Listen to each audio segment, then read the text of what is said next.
Hello everyone, welcome back to Prachi and Harsh classes. आज आपण बघणार आहोत भूतकाळ. भूतकाळ यालाच इंग्रजीत पास्ट टेन्स असे म्हणतात. भूत म्हणजे पास्ट व टेन्स म्हणजे काळ. पास्ट टेन्स म्हणजे गेलेला काळ. इंग्रजी भाषेत भूतकाळाच्या क्रियेलाही 4 प्रमुख विभागात वाटण्यात आले आहे. Ram studied, Ram was studying, Ram had studied, Ram had been studying since morning. म्हणजे अनुक्रमे राम स्टडीड, रामने अभ्यास केला. यावरून एवढे कळते की भूतकाळात क्रिया पूर्ण झाली, पण केव्हा झाली हे निश्चित नाही. Past indefinite. Ram was studying, Ram अभ्यास करीत होता. यावरून कळते की भूतकाळात क्रिया चालू होती, संपली नव्हती. Past continues. Ram had studied, रामने अभ्यास केला होता. म्हणजे भूतकाळात क्रिया पूर्ण झाली होती. Past perfect. Ram had been studying since morning, Ram सकाळपासून अभ्यास करीत होता.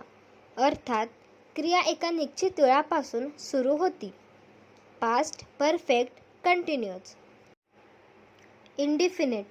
इंडिफिनेटचा अर्थ असा असतो की कोणतीही क्रिया अनिश्चित वेळात घडलेली आहे. म्हणजे आपल्याला माहिती नाही की राम केव्हा अभ्यासाला बसला किंवा त्याने कधी अभ्यास संपवला. म्हणून आपण येथे इंडिफिनेट शब्द वापरला आहे. भूतकाळाचे वाक्य बनवताना नेहमी वाक्यात डीड घ्यावे लागते. डीड म्हणजेच केले. शिक्षिका, तू काल लवकर उठलीस का? Did you get up early yesterday? Uma, हो बाई, मी लवकर उठते. Yes madam, I got up early. जर वर्तमान काळ असले असते तर आपण वापरलं असतं गेट अप अर्ली. उमा जेव्हा म्हणते हो बाई मी लवकर उठते, yes madam I got up early, तेव्हा हे जे वाक्य आहे ते भूतकाळात घडून गेलेलं आहे. म्हणून गेटला भूतकाळात गॉट असे म्हणतात. म्हणून इथे वापरण्यात आले आहे yes madam I got up early. शिक्षिका, तू पावलोणी खाल्लेस का? Did you have bread and butter? हो बाई, मी खाल्ले. Yes madam I did. तुम्हाला मी पहिलेही सांगितले की डीडचा अर्थ होतो केले. उमा म्हणते मी खाल्ले, म्हणजे मी ती क्रिया केली. म्हणून इथे वापरण्यात आले आहे आय डीड, मी केले. शिक्षिका, रजनी तुझ्याकडे दुपारी आली का? Did Rajani come to you at noon? Noon म्हणजे दुपारची वेळ. उमा, नाही, ती नाही आली. No, she didn't. Did not. Did not म्हणजे केले नाही किंवा आले नाही. डीड नॉटला शॉर्ट फॉर्ममध्ये डिडंट म्हणतात. म्हणून नाही, ती नाही आली. याला उमा म्हणते नो, शी डिडंट. डिडंट म्हणजे आली नाही, एखादी क्रिया न करणे. शिक्षिका, हा निबंध तू रात्री लिहिलास का? Did you write this essay at night? नाही, मी लिहिला नाही, माझ्या भावाने लिहिला. No, I didn't write it, but my brother did it. Did. Did म्हणजे एखादी क्रिया करणे व डीड नॉट, डिडंट म्हणजे एखादी क्रिया न करणे. Was were. हे दोन शब्द ही खूपच महत्त्वाची असतात भूतकाळाची वाक्य बनवताना किंवा भूतकाळाची काही गोष्ट सांगताना. शिक्षक, काल तू बाजारात गेला होतास काय? Were you out for shopping yesterday? हो, काल मी बाजारात गेलो होतो. Yes sir, I was. शिक्षक, तू चालता चालता पुस्तक वाचत नव्हतास का? Were you not reading a book while walking? हो सर, मी चालता चालता वाचत होतो. Yes sir, I was reading a book while walking. While म्हणजे ती क्रिया करत असताना. रमा पण चालता चालता वाचत होती का? Was Rama also reading while walking? नाही, ती फक्त ऐकत होती. No, she was just listening. जर हे वाक्य वर्तमान काळात असलं असतं तर आपण इथे लिसन हा शब्द वापरला असता. पण हे वाक्य भूतकाळातलं आहे. हे वाक्य घडलेलं आहे. म्हणून आपण इथे लिसनिंग हा शब्द वापरला. तुझ्या घरी तुझी आत्या गात होती का? Was your aunt singing at your house? आपण पहिल्या दिवशी बघितले की मामी, काकी या सर्वांना आंट किंवा आंटी असा शब्द वापरतात. नाही, माझी बहीण गात होती. No, it was my sister. Radha, तू इंग्रजी शिकत होतीस काय? Where you studying English? Sudha, हो, आम्ही इंग्रजी शिकत होतो. Yes, we are learning English. इथे सुधा म्हणते आम्ही. ती फक्त एकटीचा उल्लेख करत नाही, ती 2 ते 3 किंवा 3 अधिक लोकांचा उल्लेख करत आहे. म्हणून तिने आम्ही हा शब्द वापरला. आम्ही यालाच इंग्रजीमध्ये वी असं म्हणतात. वॉज व वेअर सारखेच हॅड हा शब्दही खूप महत्त्वाचा आहे. कमल म्हणतो, तू सिनेमाला गेली नव्हतीस का? Had you not gone to the cinema? जर हे वाक्य प्रेझेंट टेन्स वर्तमान काळमध्ये असले असते तर आपण इथे गो म्हणजे जाणे वापरले असते, पण हे वाक्य भूतकाळातलं आहे. कमल विमलला भूतकाळात असे म्हणत आहे, म्हणून इथे गॉन हा शब्द वापरला आहे. विमल, नाही, मी सिनेमाला गेले नव्हते. No, I had not. Rama, त्याने दुकान बंद केले होते का? Had he close the shop? हो, त्याने दुकान बंद केले होते. Yes, he had. राम म्हणतो, तो तुम्हाला कालपर्यंत भेटला नव्हता का? Had he not met you till yesterday? जर हे वाक्य प्रेझेंट टेन्स म्हणजेच वर्तमान काळमध्ये असले असते तर आपण इथे मीट भेटणे MEET वापरले असते, पण हे वाक्य भूतकाळातले आहे. हे वाक्य घडून गेलेले आहे, म्हणून आपण इथे MET मेट हा शब्द वापरला आहे. रमन म्हणतो, काल तू खेळायला गेला नव्हतास का? Had you not gone to play yesterday? Sudhir म्हणतो, नाही, काल मी खेळायला गेलो नव्हतो. No, I had not gone to play yesterday.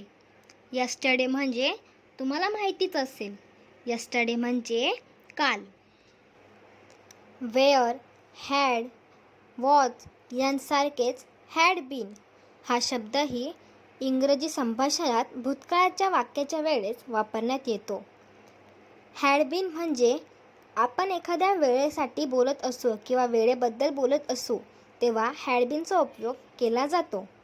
Naresh, गेल्या 2 तासांपासून तू अभ्यास करीत होतास काय? Had you been studying for last 2 hours? होय, कारण काम पूर्ण करून पिक्चरला जाण्याचा बेत करीत होतो. Yes, because I had been planning to see a film after finishing my work. Naresh म्हणतो, पण तुझ्याबरोबर राम का अभ्यास करीत होता? बट म्हणजे परंतु किंवा पण. Naresh, but why Ram also had been studying with you? Ramesh यावर उत्तर देतो, कारण तो देखील माझ्याबरोबर पिक्चरला येण्याचा हट्ट करीत होता. Because he had also been insisting on going with me for the film. हट्ट करणे यालाच इन्सिस्टिंग असे इंग्रजीत म्हणतात. नरेश म्हणतो, पण तुझी आई तर म्हणत होती की तुझ्या मित्रांबरोबर फिरायला जाण्याचा तुझा विचार होता. But your mother was saying that you had been planning to go out with some friends. Ramesh, आधी आम्ही असाच विचार करत होतो, पण नंतर कार्यक्रमात बदल झाला. Yes, previously we had been planning something of the sort, but later we change our programme. आधीला इंग्रजीत प्रिव्हियसली असे म्हणतात. जसे आपण म्हणतो इन द प्रिव्हियस क्लास, पहिल्या क्लासमध्ये किंवा आधीच्या क्लासमध्ये. तसेच इथे पण आधी आम्ही असाच विचार करीत होतो. Yes, previously we had been planning. कार्यक्रमात बदल झाला. प्रोग्रॅम. कार्यक्रमाला इंग्रजीत प्रोग्रॅम असे म्हणतात. But later we change our programme. To remember. लक्षात ठेवण्यासाठी काही मेन पॉईंट्स.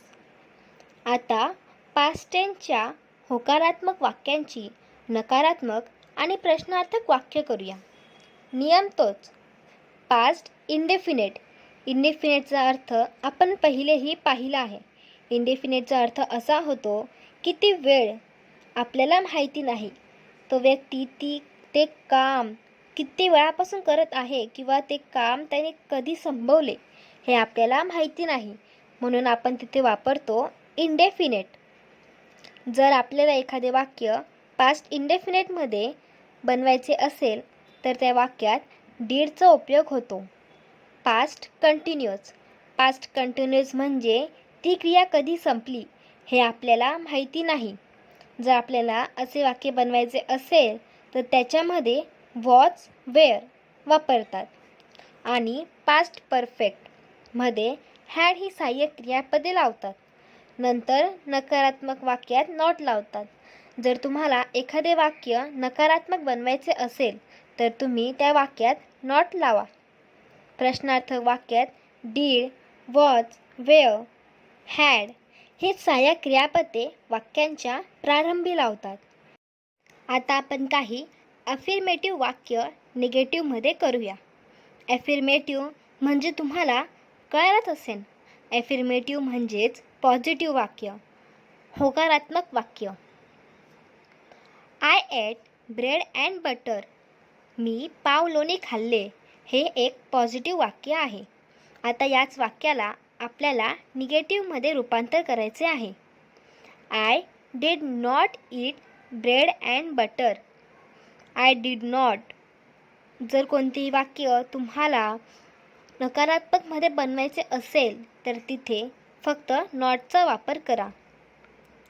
इंटरगेटिव्ह. इंटरगेटिव्ह म्हणजे तुम्हाला माहितीच आहे.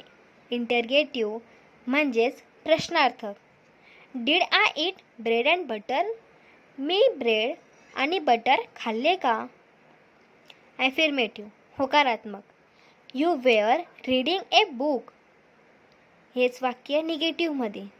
You were not reading a book. हेच वाक्य इंटरगेटिव्हमध्ये म्हणजेच प्रश्नार्थकमध्ये. Were you reading a book. Affirmative म्हणजेच होकारात्मक वाक्य. You had read a book. तो पुस्तक वाचले होतेस. हेच वाक्य जर आपल्याला निगेटिव्हमध्ये करायचे असेल तर आपल्याला त्या वाक्यात नॉट हा शब्द जोडावा लागेल. You had not read a book. आता हेच वाक्य आपण इंटरगेटिव्ह प्रश्नार्थकमध्ये करणार आहोत. Had you read a book. Thank you for watching Prachi and Harsh classes. Please tell us in comment what you learned today. Subscribe us and don't forget to hit the bell icon. आम्हाला कमेंटमध्ये नक्की कळवा आज तुम्ही काय शिकलात. आणि व्हिडिओ आवडला असेल तर लाईक सबस्क्राईब करायला विसरू नका. आणि हां, उद्याचा व्हिडिओ बघायलाही विसरू नका.